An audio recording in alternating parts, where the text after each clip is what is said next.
Welcome everyone to Monday Match Analysis. I'm Gill. The last 2 weeks have had me aching and missing elite tennis because, don't get me wrong, there's pro tennis and there's elite tennis, and I like pro tennis, but I love elite tennis, and we haven't really gotten that over the last couple weeks, the last 2 weeks. It's such a weird time on tour. They're on two different continents. They're on two different surfaces, clay and hard. And then last week, there was even another grass tournament in Newport, for example. I mean, it is a crapshoot. So the only good news is, with every passing week, we're close to the U.S. Open, because to me, this is the strangest, most random feeling time of the entire season on the ATP World Tour. Now, with that being said, it is way too early to do a U.S. Open power ranking. I mean, way too early. So we're just going to go ahead and do it. That's what I have in store for you on this edition of Monday Match Analysis. We'll start by taking a quick peek at that thumbnail. It's John Isner en route to winning his hometown tournament in Atlanta. And while we're at it, we'll take a look at this week's results. 3 finals. Matteo Berrettini defeating RBA in Sweden. Berrettini, 22 years old, should be moving up the rankings steadily over the next couple years. Nicholas Basilashvili defeated Leo Meyer in Hamburg on the clay. Basilashvili's in the top 40 for the first time in his career. He's never heard of defense, but the offense was good enough last week. And then in Hotlanta, as some people like to call it, John Isner defeated Ryan Harrison in a rematch of last year's final. Okay, let's get to it. I'm going to try to keep this short and sweet because we are just building a framework here. These are not, obviously, I feel like I shouldn't even have to say this, but these are not like official U.S. Open predictions. This is a running chart, I'll call it, where I'll keep track of these kind of rankings. These are kind of the rankings in my head. And they will change. After Cincinnati, they will change. After Toronto, they will change. I said those in the wrong order, but you get what I mean.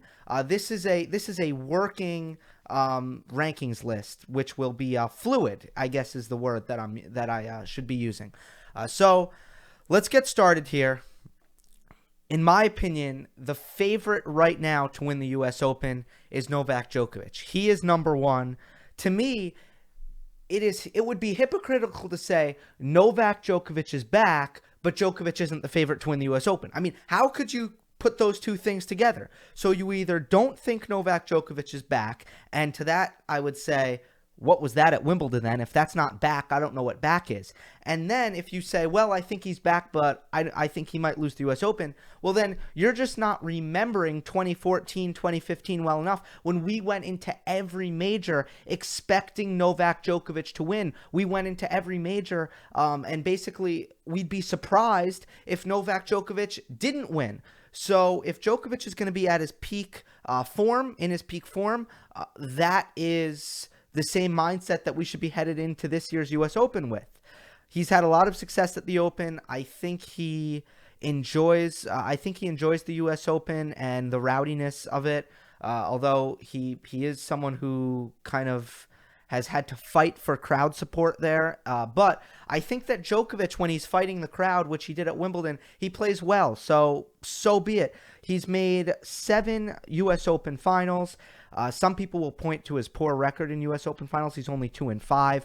But I like to look at everything when it comes to Djokovic post-2011. So he would be 2-3 in U.S. Open finals post-2011. So that's Novak Djokovic, in my opinion, the favorite. Number 2 is going to surprise you. My number 2 on this U.S. Open power ranking, way too early, is Juan Martín del Potro. I'm hearkening back here to when he went on a 15-match win streak. It started with Acapulco, which he won. He then went to Indian Wells and beat Roger Federer in the final. He then made it all the way to the final of Miami, where he lost to John Isner. He looked like the best hard court player in the world, and I think that because he's so much worse on clay and grass, it's easy to kind of let Del Potro's stock fall in your head, but really his stock should be buoyed right where it left off at the end of the American hardcourt swing, because I really do think the clay is too slow and the grass bounces too low. The hard court, it's just right. It's like the Three Little Bears. It's Del Potro's best surface, and he's playing, in my opinion, the best tennis of his career, at least since 2009, 2010, because he's hitting his backhand better than he had in the stretch between 2009, 2010, and now. He's finally found that topspin backhand. We've talked about it ad nauseum. So to me, Del Potro, someone who loves the U.S. Open as well, should it's a bold statement, I understand that, but he's my number 2 guy right now. I really think that after Djokovic, Del Potro might be my number 2 favorite. Number 3 would be Rafa Nadal. How could you ask for anything more if you are Rafa Nadal out of 2018? It's been a nearly flawless season. Let's throw the health out the window, because the health is always going to be a wild card. The health basically hindered his Australian Open run. He had to withdraw against Marin Cilic, but since he's come back, literally it's been nearly flawless. He loses to Dominic Thiem. That was his only blemish on the clay court season, but he avenges the loss in the Roland Garros final against Dominic Thiem. Then he comes out, plays a tremendous Wimbledon, plays really his best level against Novak Djokovic. It was nearly enough. Djokovic also brought his A game, and a match could have went either way. It didn't go his way. Nadal has consistently brought his A game all season, and that is why I have him one spot ahead of Roger Federer. That's why I can't put Roger Federer over Rafa Nadal, even though Federer has a 4-match win streak against Rafa Nadal, even though Roger Federer has flexed his hard court advantage over Rafa Nadal in recent years. He did so in 2017, at least, I should say.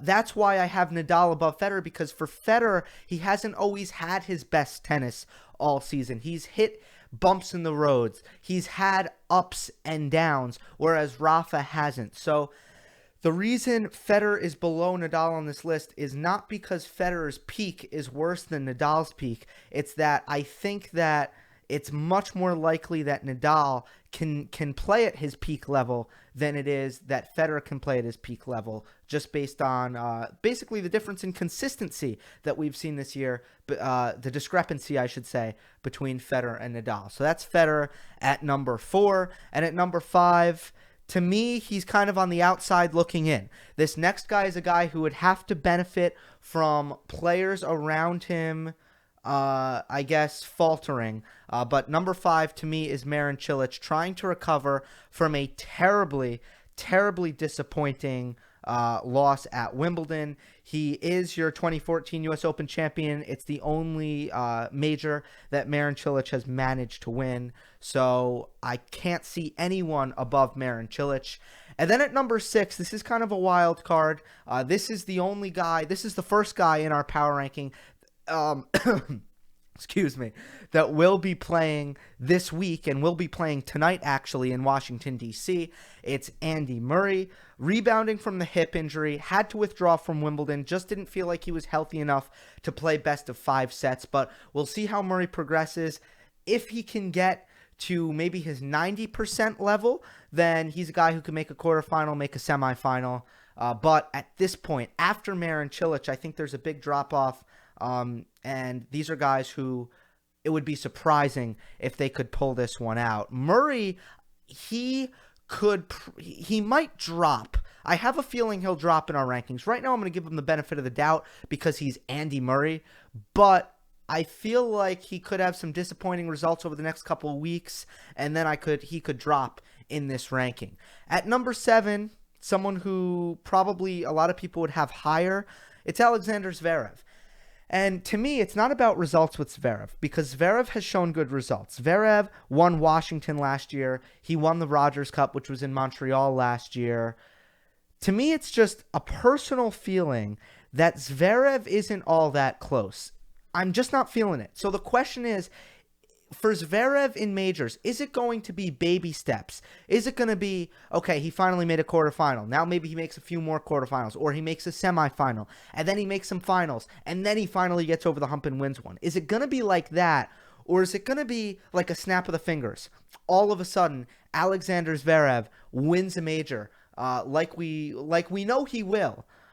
But is it going to happen slowly, or is it going to happen really fast? I am leaning towards slowly. And because I'm leaning towards slowly, that's why he's number 7 right now. Has not on this list at least. He still hasn't been past a quarterfinal. So to me, baby steps with Zverev. He's only at number 7 for me. Number 8 is a dude who's arguably more dangerous than Murray and Zverev, in my opinion. This is a guy who I would say, watch out for him to rise up in this ranking. It's actually Big John Isner. John, when he's played his very best tennis, has looked so unstoppable this year. Like in Miami, when he was redlining in Miami, what a nightmare to play. Not that he's unbeatable, but it takes a match where you don't make any mistakes, because when Isner is at his very, very best, you basically can't break him, which means you got to play tie breaks. But when it comes down to tie breaks and Isner's at his best, you really need to play flawless tie breaks. And to say, okay, I'm going to beat this guy, but in order to beat this guy, I just need to play a flawless tie break. I mean, how hard is that? So Isner's a guy who is coming into his own, playing the best tennis of his career at the ripe age of, I believe, 33. I might have his age wrong, but I know he's well past 30. He's hitting his forehand bigger than ever. He's volleying bigger than ever. He's serving just as big as he's always served, and I've talked about this in the past on this channel. It's his aggressive mindset. He refuses to play neutral baseline rallies. He is so aggressive right now. He's finally playing how he needs to play. I would hate to play John Isner. I would absolutely hate to play John Isner at the U.S. Open. Now, the one thing that I think has been disappointing about John Isner's career up to this date is that he's been subpar at the U.S. Open. Leading up to the U.S. Open, he's had some good runs. He's had some really impressive U.S. Open series. He's won Atlanta. He's won D.C. I believe has he won? I'm pretty sure he's won Cincinnati, or at least made the final there. So Isner has had impressive results leading up to the U.S. Open. He's always flopped at the U.S. Open. But to me, this is a different John Isner this year. This is a more confident John Isner this year. Hey, he hadn't had any good results at Wimbledon, and look what he did this year. He made the semifinals. So this is a different John Isner. I have him at number 8. At number 9, it's going to be Kei Nishikori. For Kei, it's not where his game is at, because his game isn't there yet. It's where his game is going. To me, he's been trending the right direction all year. He's at world number 20 right now. He'll be defending 0 points at the U.S. Open. There will be no pressure on Kei Nishikori, and I just think that this is his time to sort of come back into form, have some good results leading up to the U.S. Open and in the U.S. Open, and get back into the top 10. I think it's Kei Nishikori's time. He's such a brilliant hardcourt player when he's at his best. I think he's primed to replicate his form, the form that we saw him beat Novak Djokovic in the 2014 U.S. Open semifinals. 2014 was a year Djokovic was at his absolute best. So if Kei can do that, if Kei can yield results that impressive on a hard court, this is a dude that I have trouble ranking outside of the top 10 or lower than 9.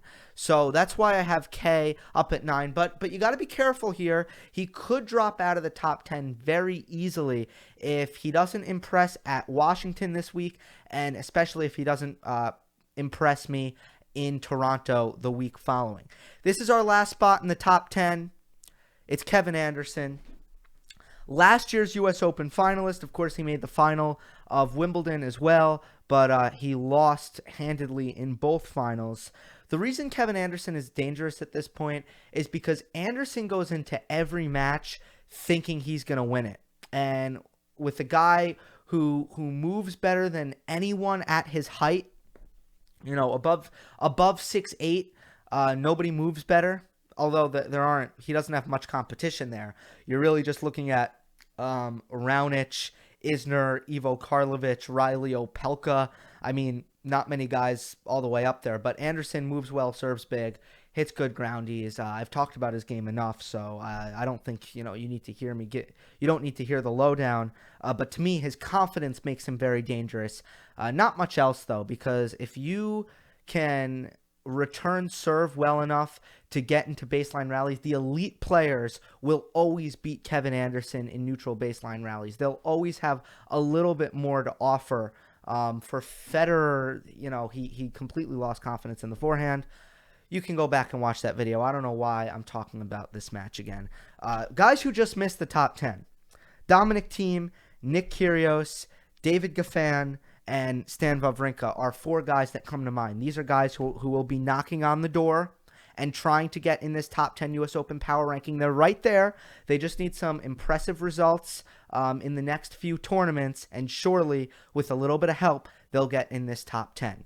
So the next thing I want to look at is very interesting, because so far I've just presented you my opinion, but I also want to present you the opinion of the public. And the way we do that is we look at the betting market.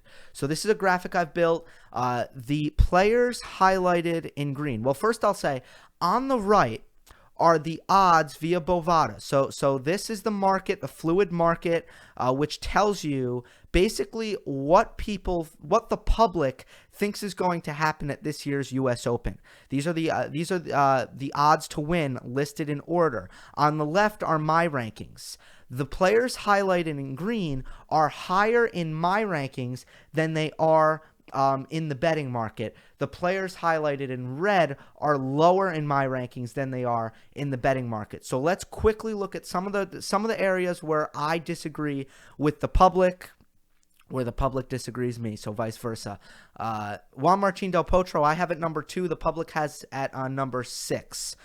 Very interesting to see him that low, below Alexander Zverev. Del Potro's had better results in the in honestly majors in general than Alexander Zverev, and Del Potro's way more dangerous than Alexander Zverev at his best. So I don't know why Zverev's above Del Potro. So I have Del Potro at 2. For some reason, the market has him at 6. Nadal is the same. Djokovic is number 1, so we agree on that. Federer's a little bit lower. I understand why guys have him higher, because I think that we're still thinking about Federer. First of all, he showed us a tremendous form until he played Kevin Anderson at Wimbledon. He really did show us a tremendous form. I think that people are kind of thinking back to last year when Roger Federer at his best was pretty much undefeated. Roger Federer at his healthiest was pretty much undefeated. I'd say the only match that you can point to and say someone kind of beat him and there was, I guess, nothing to say about it was Del Potro beating him at the U.S. Open. But he clearly, it seemed like his back wasn't right in that either. So a healthy Roger Federer really didn't lose last year. So I think that with that, people still sort of have that fresh in the mind. And maybe that's why Federer is so high. But I have him lower. He just hasn't had the consistency this year that would justify him being as high as number 2. At number 5, Marin Cilic I have a little bit higher. I think that Cilic just is not a sexy pick for people, but you look at his consistency, and then, of course, the Wimbledon disappointment. You look at his consistency, major in and major out. Until this Wimbledon, it's really been an incredible consistency. So that's why I would defend Cilic being higher. Murray's a little bit lower on my list. That's just a matter of faith in his health. Zverev, a little bit lower on my list. I have him at 7. The public has him at 5. I could understand people thinking any major now. I get that thinking. I just don't share that thinking. I don't get the any major now feeling. I get the okay, maybe if he has a good tournament, he'll make a semifinal or he'll make a final. More likely a semifinal, or even if he made a quarterfinal, that would be pretty good. He's only done that once to this point. So that's where I'm at. Isner, Nishikori, Anderson, none of them are in the top 10 according to the betting market. So for Isner, I'm really surprised. I really think that Isner should be in the top 10 here. For Nishikori, I completely understand. For Kevin Anderson, Anderson and Dominic Thiem to me was a bit of a toss-up. So I would understand why the betting market has Dominic Thiem at number 10 instead of Kevin Anderson. So I just think that that's something interesting to look at. And what we'll also look at is I'll go back to that list as well, and I'll see how the betting market changes every week. I'm not recommending bets. I think it's just interesting to give you another perspective. I don't want to just give you guys what I think. I want to also give you guys what most people think, so that when I'm saying, when I'm kind of disagreeing, we can kind of point to something and say, okay, this is sort of a bold prediction by me. This isn't really the norm, or this is kind of what most people are thinking. So I think it's something interesting to keep our eye on. I have one more thing to tell you guys before I go. I'm going to the Citi Open on Saturday. I can't wait. I'm going to see both semifinals, the women's semifinals, the men's semifinals, and I will be bringing content to this channel. I don't know what the content is going to look like, but I have a cell phone, and there's a camera on the cell phone, so I don't know what I'm going to be doing, but I'll do something with the camera on my cell phone. That's it. That's all I got. But I can't wait. There are some really good players in this tournament. I think 3 things to watch is, first of all, the next gen. Rublev's in the tournament. Chung is in the tournament. Tiafoe's in the tournament. Zverev, who's no longer next gen, is in the tournament. So a lot of really exciting youth. I don't know if I'm missing anyone, but whatever. The second thing, I think Stan and Andy, 2 guys just trying to get healthy.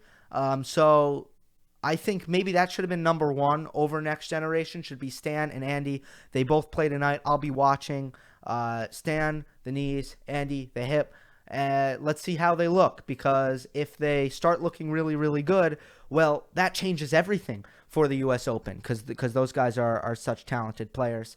My match to watch is Nishikori versus Zverev, because I want to see how Zverev, I want to see if Zverev, I guess Nishikori has more to prove than Zverev. Nishikori lost to Zverev in this tournament last year.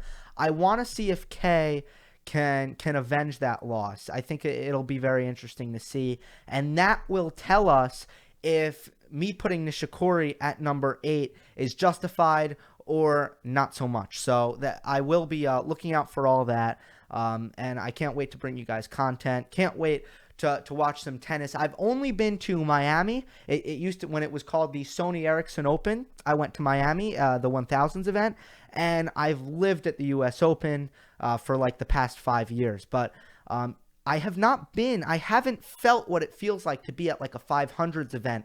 I'm really looking forward to getting the vibe, a smaller court, a more intimate experience. But like I said, great players entered into this tournament, so I can't wait. I'm not sure when I'll see you next time, but hope you enjoyed. Don't forget to subscribe. All I know is I will see you next time.